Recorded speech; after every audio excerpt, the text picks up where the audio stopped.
ठीक है, ओके। तो यहाँ ग्रीन कर रहा है, ठीक।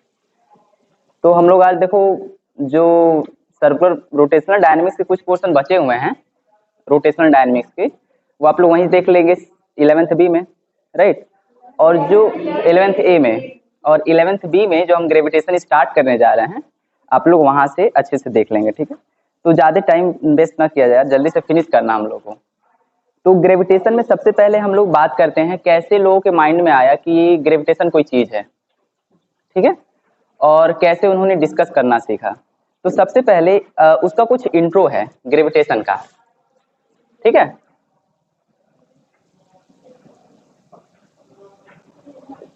तो कुछ इंट्रोडक्शन है जिसके बारे में हमें जानना चाहिए। तो देखो क्या होता है ना, किसी चीज के बारे में लोग बहुत पहले से कहते हैं कि ये चीजें हैं, अर्थ सन के चारों तरफ घूमता है, सन अर्थ के चारों तरफ घूमता है, ऐसे बहुत ढेर सारी चीजें होती हैं, समझ रहे हो कि नहीं बात है। बट कोई रिटेन कोई भी रिटेन डॉक्यूमेंट नहीं होता उनके पास, कोई ऑथेंटिक डॉक्यूमेंट नहीं होता है। तो सबसे पहले ऑथेंटिक डॉक्यूमेंट देने वाले कौन थे ग्रेविटेशन से रिलेटेड, ठीक है, वो थे टॉलमी। कौन थे? टॉलमी। इनके बारे में देखो 2000 साल पहले की बात है, ठीक है। जो टॉलमी थे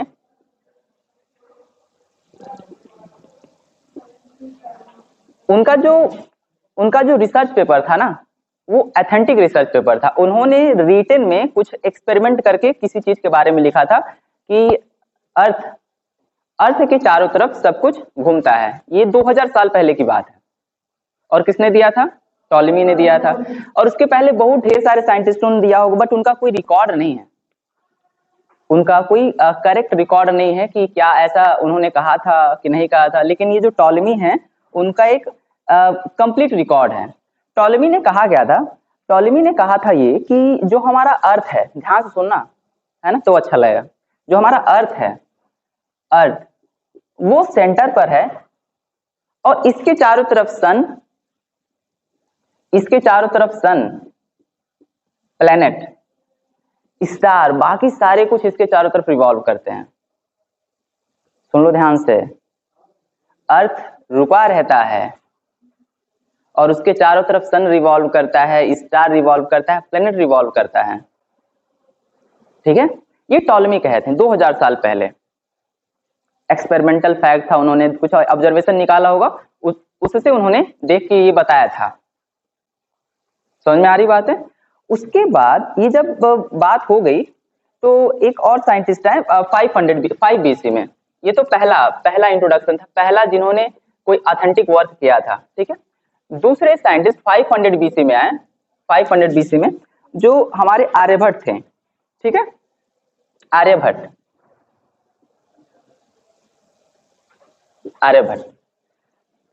देखो, इन्होंने जैसे कि इसको कहते हैं जियोसेंट्रिक मॉडल। इसको क्या कहते हैं? Geocentric model.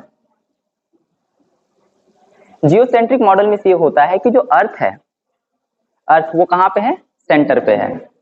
अब जब 500 BC में, मतलब 500 साल, जैसे कि जो ईस्वी होता है उससे 500 BC, राइट।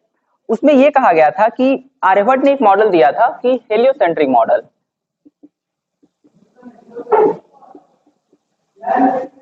हेलियोसेंट्रिक मॉडल क्या है? हेलियोसेंट्रिक मॉडल का मतलब ये था कि अब जैसे देखो वहां पे क्या माना गया था? अर्थ कहां पे है? सेंटर पे है, चारों तरफ प्लेनेट और सन रिवॉल्व करते हैं। यहाँ पे क्या था? सन सेंटर में है। अब इसका एक्सपेरिमेंट हुआ होगा कोई, ये जो सन है सेंटर पे है और इसके चारों तरफ हमारा अर्थ, प्लैनेट्स और स्टार्स वगैरह सारे के सारे क्या कर देते हैं? रिवॉल्व कर देते हैं। अब क्वेश्चन ये आता है कि आप अर्थ पे हैं और अर्थ पे रह के आप कैसे पता कर ले रहे हैं कि अर्थ के चारों तरफ, सन के चारों तरफ अर्थ रिवॉल्व करता है? ठीक है, टेलीस्कोप तो है ही, बात सही है, लेकिन कैसे आप पता करेंगे? तो देखो, ये एक्सपेरिमेंट 1-2 दिन का एक्सपेरिमेंट नहीं, 4 साल, 5 साल, 10 साल तक का ये एक्सपेरिमेंट चला आर्यभट्ट के द्वारा। और एक टाइको ब्राहे अभी आगे नाम आएगा, ठीक है। उन लोगों ने रात भर 6-7 साल लगातार प्रैक्टिकल किया, एक्सपेरिमेंट किया। तो वो किसको देखते थे? वो प्लेनेट को नहीं, वो सन के बाद जो स्टार होते हैं रात में, स्टार को देख के ऑब्जर्वेशन करते थे। उन्होंने देखा कि यार इस समय भी स्टार वहीं पे है, 6 महीने बाद भी स्टार वहीं पे है, 1 साल बाद भी स्टार वहीं पे है, यानी स्टार तो मूव ही नहीं कर रहा है। जैसे कहने का सेंस ये है कि अगर कोई चीज मूव करता तो क्या वो वहीं दिखता, हमें नहीं दिखता, उसका पोजीशन तो चेंज होता ना डे बाय डे। लेकिन देखा गया एक्चुअल में, ये बताओ मैं यहाँ पे हूँ राइट, और ये फिगर यहाँ पे बना हुआ है और आप लोग वहां से देख रहे हो, ठीक है, आज भी देखे ऐसे ही है, 10 दिन बाद देखे वैसे ही है, 10 साल बाद भी देखे वैसे ही है, तो क्या फील करोगे? मेरे और इसके बीच में कोई चेंजिंग नहीं हो रही है, कोई मोशन नहीं है। अगर आज यहाँ देखे, कल मैं यहाँ चला जाऊं, फिर से नेक्स्ट डे यहाँ, ऐसे चेंज होता जाऊं तो क्या होगा? तब आप देखोगे, ऑब्जर्व करोगे, यार ये तो पोजीशन चेंज कर रहा है। बट जो ऑब्जर्वेशन में पाया गया आर्यभट्ट से, उन्होंने देखा ऐसा कुछ नहीं है। क्या है कि ये जो ऑब्जेक्ट है, यानी जो स्टार है, स्टार स्टेशनरी है, स्टार रिवॉल्व नहीं कर रहा है। तो उन्होंने एक मॉडल निकाला, उन्होंने बताया कि नहीं ये जो मॉडल है, टॉलमी का जो मॉडल है वो गलत है, अर्थ सेंटर में नहीं है। सेंटर पे कौन है? सेंटर पे सन है। और इन्होंने एक हेलियोसेंट्रिक मॉडल दिया, उसका नाम रख दिया हेलियोसेंट्रिक मॉडल, बस। इसके ज्यादा इन्होंने कुछ नहीं बताया, इससे ज्यादा उन्होंने कुछ नहीं बताया। और उसके कुछ समय बाद एक साइंटिस्ट है जिनका नाम था निकोलस कॉपरनिकस, एक साइंटिस्ट है, उन्होंने बहुत ही अमेजिंग वर्क किया था। तो पहला मॉडल कौन सा था बताओ? जियोसेंट्रिक। दूसरा क्या था? हेलियोसेंट्रिक। अब देखो, हेलियोसेंट्रिक मॉडल जो था उसको कहा गया कि ये मॉडल सही है। वो कैसे सही है इसके बारे में बात करते हैं, कॉपरनिकस, ठीक है। तो जो थर्ड साइंटिस्ट थे उनका नाम था निकोलस कॉपरनिकस।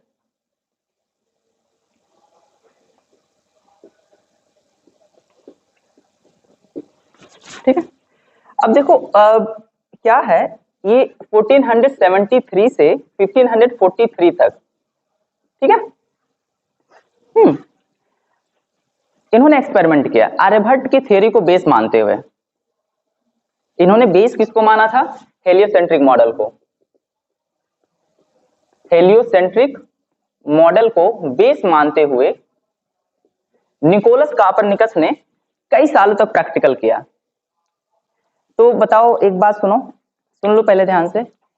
जियोसेंट्रिक मॉडल में क्या था? बस ये कह दिया गया था कि अर्थ क्या करता है, सेंटर पे है, चारों तरफ बाकी रिवॉल्व करते हैं।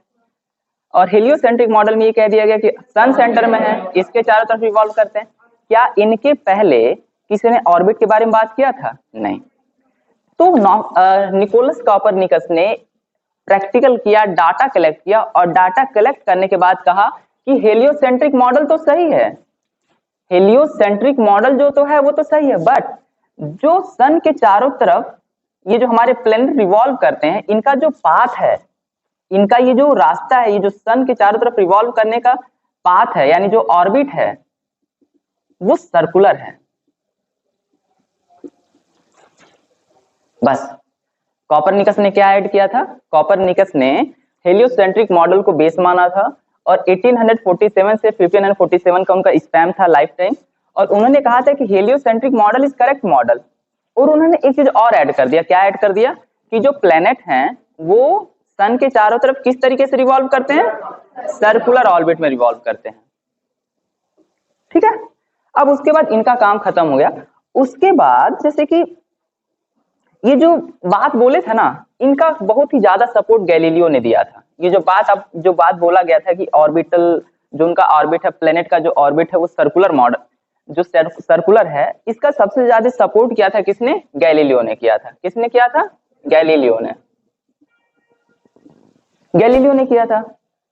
अब गैलीलियो उस टाइम पे बहुत ही माने जाने साइंटिस्ट थे, और गैलीलियो पता है किस पे वर्क कर रहे थे? ग्रेविटेशन पर। उस समय 1500 के करीब में गैलीलियो ग्रेविटेशन पर वर्क कर रहे थे, जबकि नाम उसका ग्रेविटेशन था ही नहीं सही से, ग्रेविटेशन तो बाद में आया। इस पे वर्क कर रहे थे। ग्रेविटेशन पे एक वर्क है इनका, मैं बताऊंगा, अभी डिस्कस करूंगा। लेकिन उस समय गैलीलियो के टाइम, जो देखो ये साइंटिस्ट अलग अलग के होते हैं, एक साइंटिस्ट कहीं और रिसर्च करता है, एक साइंटिस्ट कहीं और, उनका डाटा इनको मिलता है, तो उन्हीं के फील्ड में वर्क करते हुए आगे बढ़ जाते हैं, ठीक है ना। तो निकोलस कॉपरनिकस का ऑर्बिटल, ये जो सर्कुलर ऑर्बिट था, उस सर्कुलर ऑर्बिट का सबसे ज्यादा सपोर्ट किया गैलीलियो ने। अब जैसे देखो, उस समय ये था कि पहले वाले लोग भगवान को ज्यादा मानते थे, ठीक है। तो ये कहा जाता था कि जो अर्थ है वो सेंटर में है, अर्थ मूव नहीं करता है, सन मूव करता है अर्थ के चारों तरफ। तो जब ये बातें सबको पता चली तो उस समय जो चर्च वाले थे, जो भगवान को बहुत ज्यादा मानते थे, वो सब कहें कि यार ये तो धर्म विरोधी आदमी है, रिलीजन को खतरा पैदा कर देगा, कह रहा है कि अर्थ मूव करता है, ये गलत है। उस समय गैलीलियो का बहुत ही क्रिटिसाइजेशन हुआ था, बहुत ही क्रिटिसाइज हुए थे गैलीलियो इस बात को लेके, और सुकरात के बारे में तुम लोगों ने पढ़ा ही होगा कि उनको दे दिया गया था यही सब कहने के लिए, क्या होता है, अर्थ रोटेट करता है, ठीक है, ऐसा किसी को कहा गया था, ठीक है। तो जो ये मॉडल था, उन्होंने ये तो सर्कुलर ऑर्बिट प्रपोज कर दिया था, और इस थियरी को जो सबसे ज्यादा सपोर्ट मिला था गैलीलियो को, और गैलीलियो उस टाइम के बहुत ही बड़े साइंटिस्ट थे, कि किसी चीज को उनके द्वारा कह देना वो सही हो जाता था, मतलब कि चलो ठीक है गैलीलियो ने कहा इसका मतलब ये सही ही होगा, ठीक है। तो इस वजह से इनका जो थियरी हुआ, निकोलस कॉपरनिकस की थियरी थोड़ी सी डेवलप हो गई। और उसी टाइम एक और साइंटिस्ट है जिनका नाम था टाइको ब्राहे। जैसे कि निकोलस कॉपरनिकस के करीब की बात हो रही है कि उस टाइम एक और साइंटिस्ट थे, देखो इनका जो, हाँ, टाइको ब्राहे थे, वो डेनमार्क के थे, ठीक है। ये जो निकोलस कॉपरनिकस थे वो ब्रिटिश इंग्लिश साइंटिस्ट थे, लिखा था इंग्लिश साइंटिस्ट, ब्रिटेन से। और कोई और साइंटिस्ट हैं डेनमार्क के जिनका नाम था टाइको ब्राहे। अगर हम बात करें फोर्थ थियरी की, तो एक साइंटिस्ट है जिनका नाम था टाइको ब्राहे, ये डेनमार्क के थे। अब देखो, दोनों में कोई कनेक्शन नहीं है, ये ब्रिटेन के हैं, ये डेनमार्क के हैं, गैलीलियो कहीं और के थे बस। लेकिन रिसर्च पेपर देख के लोगों को पता चलता है कि ये साइंटिस्ट इस पे वर्क कर रहा है। देखो, ये गैलीलियो टेलीस्कोप बनाए थे, गैलीलियो अपना टेलीस्कोप बनाए थे और टेलीस्कोप से रिसर्च करते थे। आर्यभट्ट ने भी अपना टेलीस्कोप बनाया था हेलियोसेंट्रिक मॉडल के लिए। निकोलस कॉपरनिकस के बारे में ऐसा कुछ नहीं पता है कि टेलीस्कोप से किया था, कैसे किया था, शायद टेलीस्कोप से भी इन्होंने यूज किया हो। लेकिन ये जो टाइको ब्राहे थे, टाइको ब्राहे का कहना ये था, यार जब तुम लोग टेलीस्कोप से प्रैक्टिकल करते हो तो ये गलत प्रैक्टिकल करते हो, डाटा सही मिलता नहीं है जो तुम लोग का काम है टेलीस्कोप से जो तुम लोग कर रहे हो वो गलत डाटा देता है, सही डाटा नहीं देगा। तो टाइको ब्राहे ने एटलीस्ट 14 से 15 साल लगातार, 20 साल भी हो सकता है, लगातार रात को नेक्ड आई एक्सपेरिमेंट करते थे। नहीं, वो सब साइंटिस्ट थे, बेरोजगार नहीं थे। सुनो, तो क्या हुआ कि जो टाइको ब्राहे थे, टाइको ब्राहे, उन्होंने नेक्ड आई एक्सपेरिमेंट किया अप्रोक्सीमेटली 10 ईयर तक, 10 से 20 ईयर तक लिखा गया है। 20 साल तक लगातार उन्होंने स्काई को देखा रात में, और जो डाटा कलेक्ट किया, जो ऑब्जर्वेशन पाया, उसी ऑब्जर्वेशन को लिख दिया। और उस ऑब्जर्वेशन से कहा उन्होंने, जो टाइको ब्राहे का जो ऑब्जर्वेशन था वो बस ऑब्जर्वेशन कर पाए थे। टाइको ब्राहे ने केवल क्या किया था, ऑब्जर्वेशन किया था नेक्ड आई से नाइट में, ठीक है। नेक्ड आई एक्सपेरिमेंटिस्ट थे ये, नेक्ड आई एक्सपेरिमेंट करते थे ये, वो टेलीस्कोप पे बिलीव नहीं करते थे टाइको ब्राहे, राइट। अब जैसे देखो, टाइको ब्राहे का एक चेला था, स्टूडेंट, ये जो थे वही थे केपलर। यानी जो टाइको ब्राहे थे, टाइको ब्राहे के एक स्टूडेंट थे, ठीक है। और उनके स्टूडेंट का नाम था निकोलस केपलर, जॉनसन केपलर, ठीक है। हाँ, जोहान्स केपलर। और 1571 से 1630 तक इनका लाइफ स्पैन था। अब सुनो, नहीं 1570 या 1630 तक केपलर का, कॉपरनिकस कर दिया होगा, सही है, सही तो है। 40 अप्रोक्सीमेट 40-30 जो भी है ऐसे। तो हुआ क्या, हाँ, जो एक्सपेरिमेंटल ऑब्जर्वेशन डाटा मिला था टाइको ब्राहे से, ये कोई थियरी वगैरह नहीं दिए थे। ये जो टाइको ब्राहे थे वो कोई थियरी नहीं दिए थे, ऑब्जर्वेशन बस इन्होंने ऑब्जर्वेशन किया था, ऑब्जर्वेशन करके इन्होंने डाटा दिया था बस, और कुछ नहीं दिया था, राइट, ओनली डाटा दिया था, करेक्ट। अब उसके बाद जो जोहान्स केपलर थे, इन्होंने इनके डाटा को लिखा और सही से देखा, तो उन्होंने दो तीन चीजें निकाली, दो तीन चीजें उन्होंने पाई उनके डाटा से। वो क्या क्या थी उनको बारे में थोड़ा सा देख लो। उन्होंने कहा कि जो सन है वो सेंटर पे तो है ही, बट किस सेंटर पे है ये बातें प्रूफ नहीं हो रही थी कि क्या ये सर्कुलर सेंटर पर है कि कहीं और सेंटर पे है, पहली बात। तो जॉन केपलर ने कहा कि देखो सन सेंटर पे है, बट जो इसका ऑर्बिट है, जो प्लेनेट का ऑर्बिट है वो सर्कुलर ना होके क्या है, इलिप्टिकल है। क्या है, इलिप्टिकल है। और ये जो बातें, जो हमारा सन है और इसके एक फोकस पर है यहाँ पे, अब सुनो ये बातें आई कैसे, बता रहे हैं अभी ये सब बातें। अब दूसरा ये कह दिया कि जो मतलब तीन प्रिंसिपल निकाला केपलर ने, टाइको ब्राहे के ऑब्जर्वेशन पे तीन लॉ दिया, ठीक है, जो हमें पढ़ना है अच्छे से, ठीक है। तो पहला ये, और दूसरा एरियल का, एरियल वेलोसिटी एक था, अभी बताएंगे क्या है एरियल वेलोसिटी का कॉन्सेप्ट था। और तीसरा क्या था, ये जो टाइम पीरियड का कॉन्सेप्ट था, तो time period square is equal to proportional to a cube, ऐसा कुछ तीन था, मैं बताता हूँ अभी क्या क्या था। तो ये सारा का सारा पता है किसने कैसे दिया था, जो स्टूडेंट थे केपलर, टाइको ब्राहे के स्टूडेंट थे, उनके साथ काम करते थे, इनके ऑब्जर्वेशन को बेस मानते हुए, टाइको ब्राहे के ऑब्जर्वेशन को बेस मानते हुए बहुत ढेर सारा डाटा कलेक्ट किया था उन्होंने। जो तुम्हारे एनसीईआरटी का बुक है, देखो यहाँ पे जो पेज नंबर 185 पर देखिए लिखा हुआ data from the measurement of planetary motion given below from the Kepler's law of period, है ना, पेज नंबर 185 पर। वो जो डाटा गिवन है वो उन्हीं का डाटा है, जो डाटा लिखा गया है, अभी इंप्रूव कर दिया गया हो, सही है, लेकिन इसी तरीके से डाटा मिला था, और इसी डाटे का यूज करके ये जो डाटा यहाँ पे लिखा हुआ है, इस डाटे की बात कर रहे हैं हम, ठीक है, समझ रहे हो। तो ये अब इसमें डाटा ये दिखाया गया कि जो टाइम पीरियड है, टाइम पीरियड के बारे में दिखाया गया है इसमें, कि टाइम पीरियड का जो स्क्वायर है उसके मेजर सेमी एक्सिस के स्क्वायर के होता है, बताते हैं। तो सुनो, सबसे पहले क्या हुआ, सबसे पहले जो टॉलेमी थे, टॉलेमी ने क्या दिया, जियोसेंट्रिक मॉडल, जहां अर्थ सेंटर में होता है, बाकी चारों तरफ रिवॉल्व करते हैं। आर्यभट्ट आए, आर्यभट्ट ने हेलियोसेंट्रिक मॉडल दिया, जहां पे ये कह दिया गया कि सन कहाँ पे है, सेंटर में है, बाकी चारों तरफ उसके रिवॉल्व करते हैं, प्लैनेट वगैरह। उसके बाद इन्होंने ऑर्बिट के बारे में कुछ नहीं किया था। निकोलस कॉपरनिकस ने ये कहा कि देखो ये तो सन सेंटर में है ही, उसके साथ साथ बाकी क्या करते हैं, सर्कुलर ऑर्बिट में रिवॉल्व करते हैं, ठीक है। और इनके इस प्रैक्टिकल को बहुत ही अच्छा सपोर्ट मिला था गैलीलियो का, तो उस समय इनका ये जो थियरी था पॉपुलर हो गया था। लेकिन उसी समय डेनमार्क में एक साइंटिस्ट ने, टाइको ब्राहे, ये देखो नोबेल प्राइज विनर थे टाइको ब्राहे, और वो ऑब्जर्वेशन कर रहे थे, नेक डाई एक्सपेरिमेंट कर रहे थे, और नेक डाई एक्सपेरिमेंट से उन्होंने पाया, बहुत ढेर सारा कलेक्शन किया डाटा का, और डेटा के कलेक्शन के बाद उनके एक स्टूडेंट थे जोहान्स केपलर, उन्होंने उनके डाटा का यूज करके तीन प्रिंसिपल दिए, और ये एक्सपेरिमेंटल है बस, ओनली, यानी एक्सपेरिमेंट से पाया गया, नहीं कि जिसको डिराइव किया गया, ये एक्सपेरिमेंट क्या किया गया, एक्सपेरिमेंट से पाया गया है कि पहला जो सन सेंटर पे होता है, लेकिन सर्कुलर सेंटर पे नहीं होता है, इलिप्टिकल सेंटर पे होता है। एक एरियल वेलोसिटी का कॉन्सेप्ट है और एक टाइम पीरियड का कॉन्सेप्ट है, मैं बताता हूँ क्या क्या।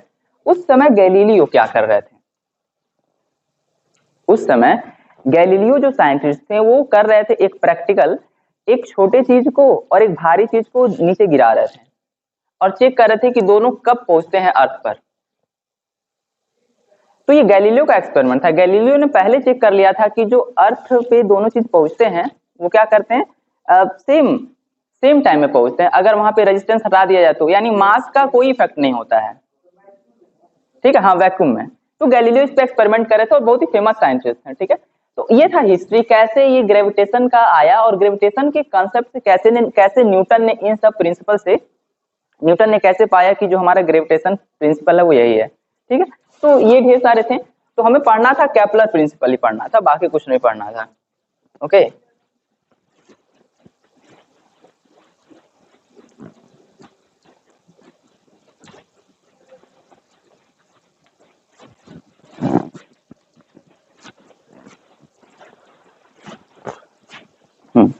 तो केपलर के तीनों प्रिंसिपल क्या क्या हैं, तो साथ लिखते चलो। Kepler principle, Kepler's law.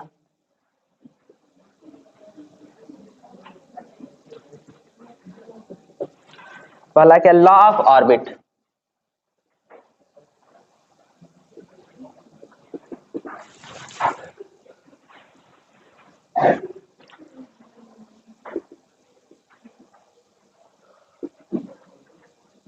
Move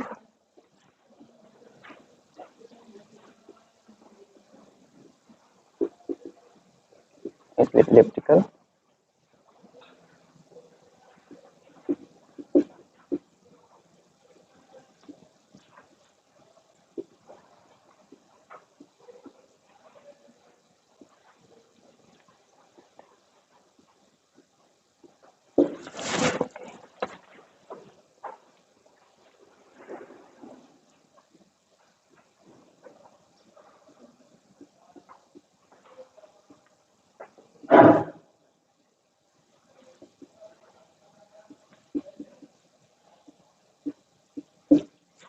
देखो, सबसे पहले हम इलिप्स जान ले क्या होता है। ठीक है, इलिप्स क्या होता है ये देख लें।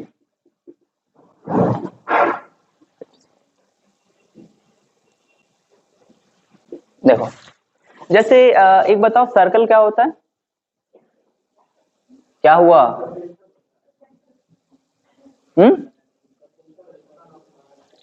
क्या हुआ? सर्कल क्या होता है बताइए? सर्कल का एक डेफिनेशन होता है। डेफिनेशन ये होता है कि हमारे पास एक सेंटर है और इससे फिक्स डिस्टेंस पर, ध्यान से सुनो, इसके फिक्स डिस्टेंस पर चारों तरफ के पॉइंट को अगर हम कंसीडर करें और किसी एक प्लेन में, याद रखना सर्कल का डेफिनेशन बहुत ही खतरनाक डेफिनेशन है, बहुत खतरनाक, सब लोग गलत बोल देते हैं। एक पॉइंट लें और उस पॉइंट से किसी फिक्स डिस्टेंस पर चारों तरफ एक हम लोकस बनाते हैं तो उसको क्या कहते हैं? सर्कल कहते हैं। अब ये बताओ, अगर हम कहें कि यहाँ पे हमने पॉइंट ले लिया तो इसके कहते हैं ना इक्वल डिस्टेंस पर जो हमारे पास लोकस होता है उसको सर्कल कहते हैं। हम कहते हैं यहाँ पे पॉइंट ले लें तो क्या इसके इक्वल डिस्टेंस पर नहीं आ सकता? यहाँ पे नहीं आ सकता, यहाँ पे नहीं, क्या हो सकता है? अगर हम ऐसे बोलेंगे तो वो एक स्फीयर बन जाएगा। हमको क्या बोलना रहेगा? इन ए plane locus of all the point from a fixed distance at a fixed point in a plane, that is circle। और अगर तुम लोग बस यही कह दोगे कि फिक्स्ड पॉइंट से फिक्स्ड डिस्टेंस की दूरी का लोकस ले लें तो ये क्या बन जाएगा? एक स्फीयर बन जाएगा। हमें फिक्स प्लेन बोलना बहुत जरूरी होता है, ठीक है ना। तो इलिप्स का देखो, ये तो है सर्कल, सर्कल में ये पॉइंट फिक्स है और किसी प्लेन में इसके चारों तरफ का जो पॉइंट इनके साथ जो डिस्टेंस बनाता है वो रेडियस हो गया, ये इसको कहते हैं सर्कल। इसी तरीके से इलिप्स एक तरीके से एक ज्योमेट्री है। एक क्या है? ज्योमेट्री है। इसको बनाते कैसे हैं, इसका क्या डेफिनेशन है? देखो, हमने एक यहाँ पे कील ले लिया इस तरीके से और एक कील यहाँ ले लिया और इसमें इस तरीके से कोई धागा बांध दिया, थ्रेड, एक थ्रेड बांध दे, धागा बांध दे और इस धागे में अपने पेंसिल को ऐसे फंसाएं और पेंसिल को एकदम टाइट कर दें। यहाँ पे इस धागे में यहाँ ऐसे ले जाएं और इसको ऐसे खींचेंगे तो ये धागा टाइट हो जाएगा कि नहीं? और जब धागा टाइट हो जाए और हम टाइट धागे को इस तरीके से घुमाएं, ऐसे यहाँ आ जाए, फिर से उठा के दूसरी तरफ कर लें, ऐसे घुमाएंगे तो इस तरीके से एक शेप बनेगा।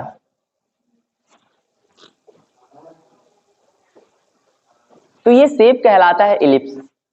क्या कहलाता है? इलिप्स। इसके दो सेंटर होते हैं जिसको फोसाई कहते हैं। फोसाई या फोकी, तुम जो बोलो बोल सकते हो,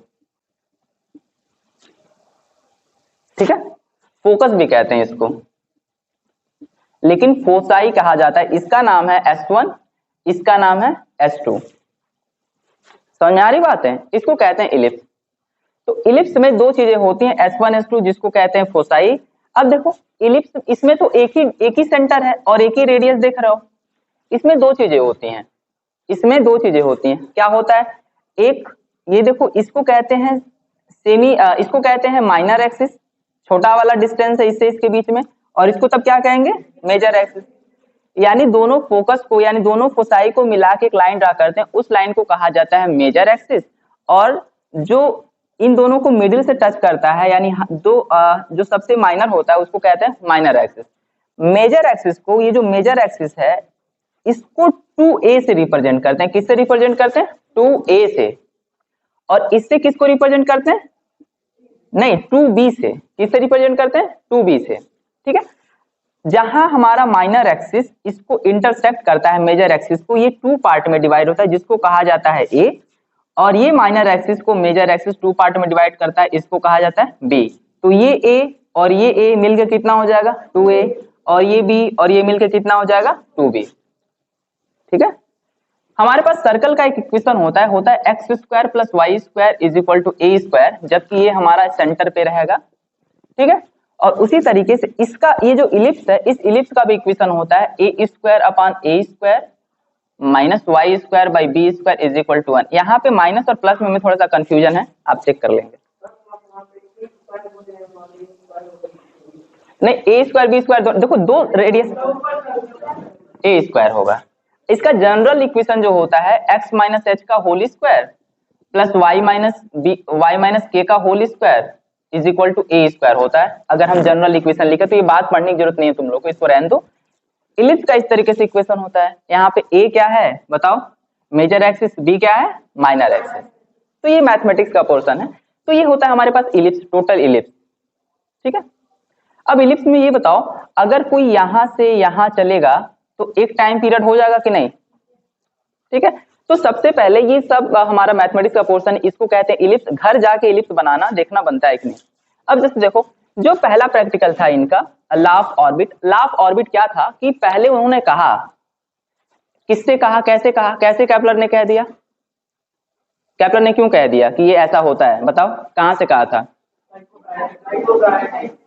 टाइको ब्राहे के ऑब्जर्वेशन से। तो यार तबीयत खराब है तो स्कूल वगैरह ना आओ, no need to come school. और अब भयंकर पहन वहन के, अब बहुत ठंडी है। राजन समझ रहे हो कि नहीं,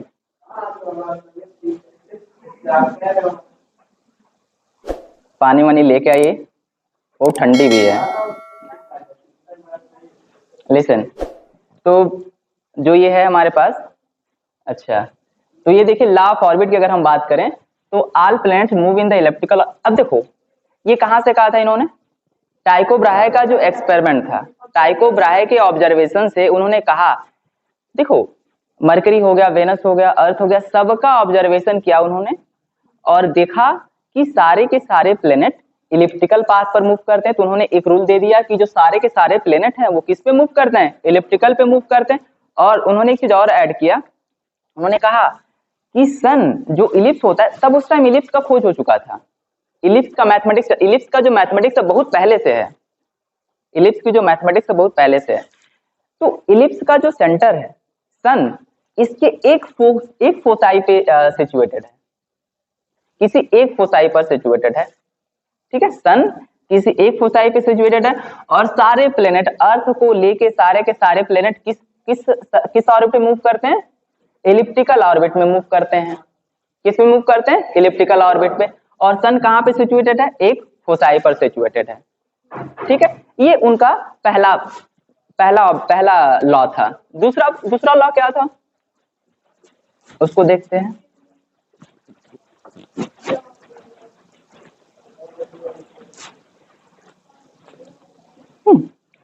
एरियल वेलोसिटी का था, क्या था, law of areal velocity, law of area.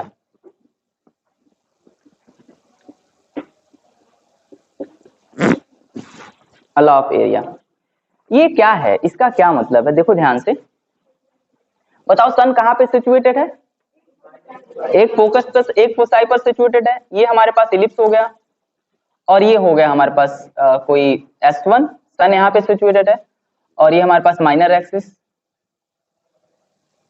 तो अगर कोई प्लेनेट इसके चारों तरफ रिवॉल्व कर रहा है, घूम रहा है, तो इससे एक रेडियल वेक्टर लिया r, ठीक है, और ये किसी टाइम p1 से P से किसी टाइम पर यहाँ पर गया, P डैश पर गया, और इसकी वेलोसिटी भी ऐसे है। वेलोसिटी तो ऐसे ही होगी ना, टेंजेंशियल टू द पाथ होती है वेलोसिटी।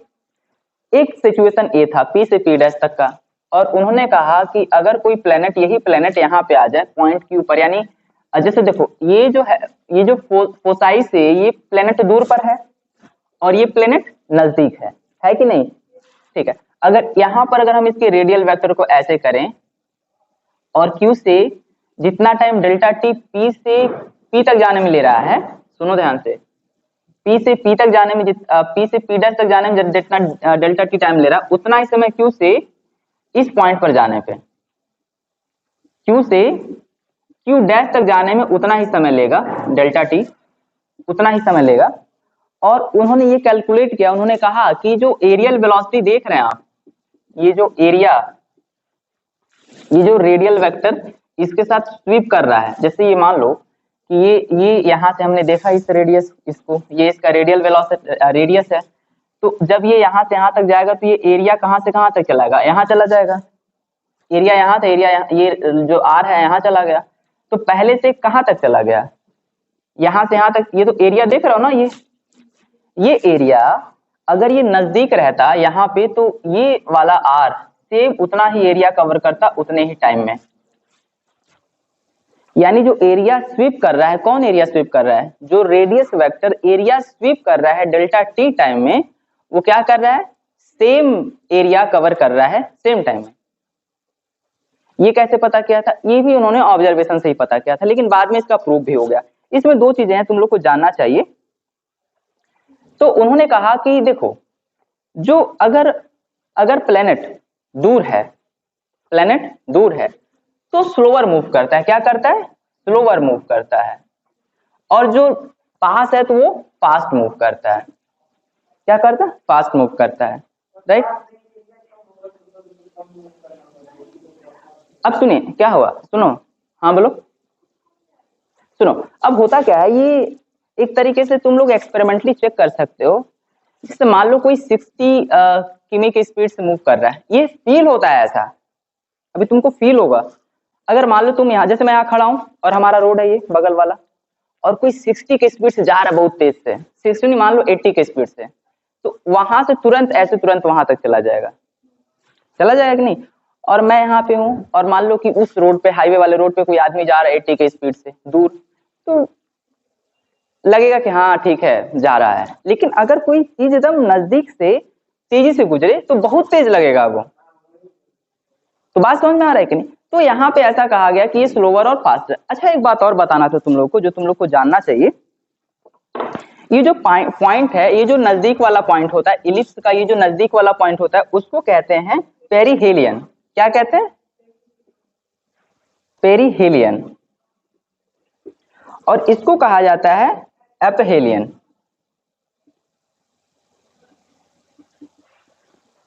ठीक है, पेरीहेलियन एंड अपहेलियन। जो क्लोजर पास, क्लोजर है, क्लोजेस्ट है इस स्टेशन से, वो पेरीहेलियन है। और जो फारदेस्ट है वो क्या है? अपहेलियन है, जो सबसे दूर है। तो जो सबसे दूर होगा वहां पे स्पीड सबसे स्लो होगा, जो सबसे नजदीक होगा वहां पे स्पीड सबसे फास्ट होगा। ठीक है, तो एक ये चीजें हो गई। अब जैसे देखो, पहली बात तो ये कि जो ये एरियल वेलोसिटी है, कहा ये जा रहा है कि जो रेडियल वेक्टर है same distance delta T time में यहाँ से यहाँ तक का जो डिस्टेंस कवर है कर रहा है, ये एरिया अगर कोई ऑब्जेक्ट यहाँ से यहाँ तक उतने ही टाइम में जाएगा तो इसका एरिया क्या हो जाएगा, जो कवर करेगा वो सेम हो जाएगा। यानी area, change in area per unit time. उन्होंने क्या कहा? उन्होंने कहा change in area per unit time क्या था? कांस्टेंट था, कांस्टेंट है। केपलर के सेकंड प्रिंसिपल के अकॉर्डिंग देखो, अब चेंज इन वेलोसिटी कांस्टेंट है, तो यार change in velocity per unit time constant है, तो ये कांस्टेंट ही तो लिखेंगे ना। कोई चीज कांस्टेंट होता है तो मतलब तो कांस्टेंट ही होता है। जैसे कि हम लोग पढ़े थे मोमेंटम कांस्टेंट, तो क्या था? मोमेंटम p को लिख देते कांस्टेंट। इसमें क्या कांस्टेंट है? इसमें एरिया कांस्टेंट है, तो इसमें चेंज इन एरिया कांस्टेंट है। चेंज इन एरिया इसमें क्या है, कांस्टेंट है। तो ये लिखा था उन्होंने कि चेंज इन एरिया क्या है, कांस्टेंट। इसका that is based on the observation. ध्यान से सुनना मैं जब बोल रहा हूं, ये टोटली ऑब्जर्वेशन पे बेस्ड था, ये ऑब्जर्वेशन पे बेस्ड है। बट इसका बाद में जाके प्रैक्टिकल हुआ, इसका डेरिवेशन भी हुआ कि हाँ कि एरियल वेलोसिटी कांस्टेंट होता है। ठीक है, अभी हम बताते हैं इसका प्रूफ कैसे हुआ था, कंजर्वेशन मोमेंटम से। ठीक है, इसके पहले हमें एक सेंट्रल फोर्स है उसके बारे में जानना पड़ेगा। ठीक है, और उनका तीसरा प्रिंसिपल क्या था, उनका थर्ड प्रिंसिपल ये था, थर्ड उन्होंने कहा था कि जो टाइम पीरियड लगता है, जैसे कि जो थर्ड लॉ है उनका, वो थर्ड लॉ है लॉ ऑफ पीरियड। क्या है, लॉ ऑफ पीरियड। उन्होंने कहा था कि जो टाइम पीरियड लगता है, जो टाइम पीरियड है किसका, अर्थ का या किसी भी प्लेनेट के, किसी भी प्लेनेट का जो टाइम पीरियड है, मैं बताऊं, ये एलिप्स है, इस पे तो मूव कर रहा है। जो टाइम पीरियड है यानी यहां से इस पॉइंट से इस पॉइंट तक आने में जो टाइम लगेगा, ध्यान से सुनना, इस पॉइंट ए से अगर हम कहें, इस पॉइंट ए से ए तक आने में जो टाइम लगेगा, ठीक है, उस टाइम का स्क्वायर हर एक प्लेनेट के लिए अलग प्लेनेट के लिए अलग अलग चीजें हैं। वो जो ऑब्जर्वेशन मैं अभी बताऊंगा तुम लोगों को, t square is directly proportional to the a cube. A क्या है, ए यहाँ पे मेजर एक्सिस है, याद करो सेमी मेजर एक्सिस। इसको क्या कहा गया था, इलिप्स यहाँ बनाया गया था ना, तो देखो ये टोटल कितना था, 2a था, और 2a को हाफ किया गया था तो a कहा गया था, तो a मेजर एक्सिस। अच्छा ये बताओ, जिसका ऑर्बिटल पाथ बहुत बड़ा होगा उसका टाइम पीरियड। अच्छा ये बताओ, अगर हम कहें इलिप्स में, तो हमारे पास सन यहाँ पे सिचुएटेड है, सन यहाँ पे सिचुएटेड है, और हमारे पास अगर कोई और एक प्लेनेट है जिसका इलिप्टिकल पाथ इतना बड़ा है, ठीक है, तो अगर इसका time period t square proportional to a cube है, तो जो बाहर वाला प्लेनेट है उसका तो और ज्यादा बड़ा टाइम आएगा ना, समझ रहे हो। तो देखो ये कैसे पता किया गया, ये भी ऑब्जर्वेशन पाया गया, t square is proportional to a cube, ये भी ऑब्जर्वेशन से ही पाया गया था। ऑब्जर्वेशन में तुम लोग देखो, देखो पेज नंबर 185 ओपन करो।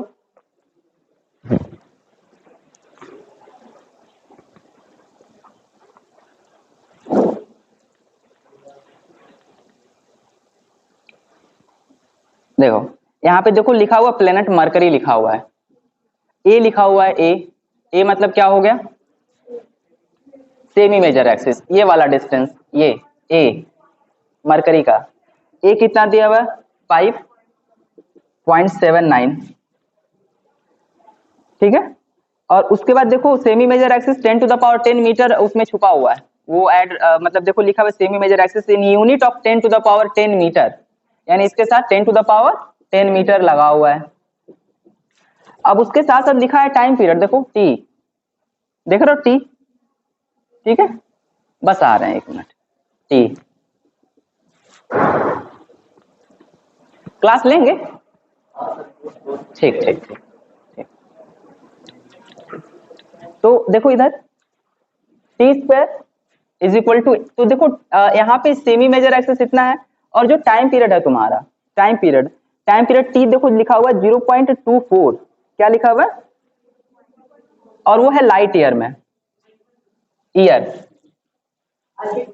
0.24 ईयर, ठीक है, ये हो गया टाइम पीरियड। अब उसके बाद एक यूनिट लिया हुआ है t square divided by a square को कर दिया है 10 to the power -3 y by q. नहीं, तो सुनो, ये जो सारे के सारे हमारे पास ऑब्जर्वेशन है, ये जो आया है तो मरकरी के लिए था, उसी तरीके से जैसे जैसे जो प्लेनेट दूर जाएगा वैसे वैसे देखो कि टाइम पीरियड बढ़ता जाएगा, जैसे जैसे ए बढ़ेगा वैसे वैसे क्या होगा, टाइम पीरियड भी बढ़ता जाएगा।